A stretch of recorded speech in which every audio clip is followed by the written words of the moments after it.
And welcome back to Bogwatch. I'm Sarah Lanyon. And I'm Emma Parsons. And with us now we have Bee of Herbs by Bee, and we also have a special guest here. Who's this? This is Sonia, my patient sidekick. Oh, wonderful. And we were just talking about the work that you do. You've studied extensively in South Africa. I'm detecting a little bit of an accent there. But now you're based in North Shropshire, is that right? That's right. My first degree was in botany and zoology from Stellenbosch University in South Africa. And then after moving to the UK and learning about herbal medicine as a living form of medicine, I ended up doing a second Bachelor of Science honours degree in herbal medicine. That's fantastic. So now you run your own business, is that right? I do. I'm employed and self-employed. I have my own practice as a medical herbalist and aromatherapist, and I lead a number of foraging walks through the year to share the passion and spread the word. That's fantastic. So if I was to come onto one of your foraging walks now, what could I expect to find?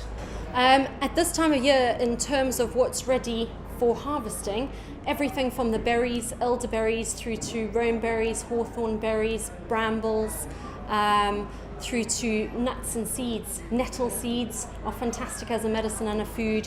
Sweet chestnuts, acorns can even be used if used correctly.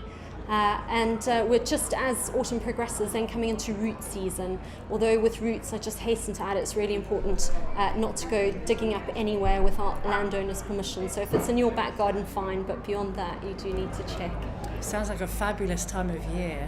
So you're leading foraging walks today, are you, at Merefest? Yeah. Where can people find you if they turn up to Merefest? I'm located today just near the Shropshire Wildlife Trust area. And the bushcraft area. I've got a big A-board sign there which outlines the timing of the walks. Been trying to limit them to just half an hour walks, so there's so much to do here today. I don't want to pull people away from all the other great activities for too long. So when you're foraging, what about picking, say, like rare plants or poisonous ones even? What about that? It's the most important thing when you go out foraging is to be 100% sure of identification. If in doubt, don't. It's as simple as that. There aren't many plants out there that could kill you, but the ones that can do a pretty good job of it. And actually the fatalities in the UK have been caused by very simple mistakes. For example, water droplet hemlock bean, it almost looks like flat leaf parsley, people picking it and eating it and dying.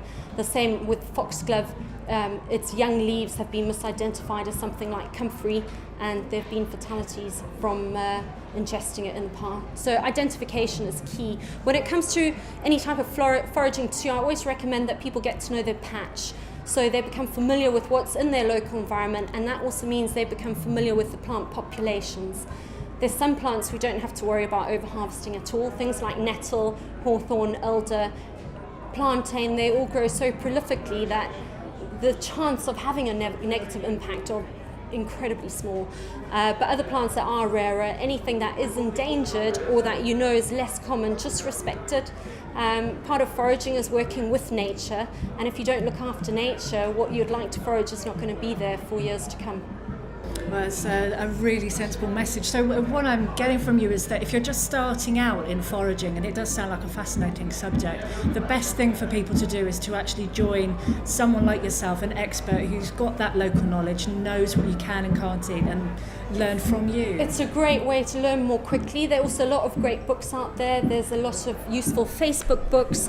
I'd say take it slowly. Build up slowly. Don't expect to get foraging 30 species overnight. Start with simple things like nettle and hawthorn and build up from there. That sounds wonderful. Finally, one last thing. You were mentioning some of the things that you have to do when you go foraging. What about sort of laws and things like that? Just very briefly. Is there anything we need to follow?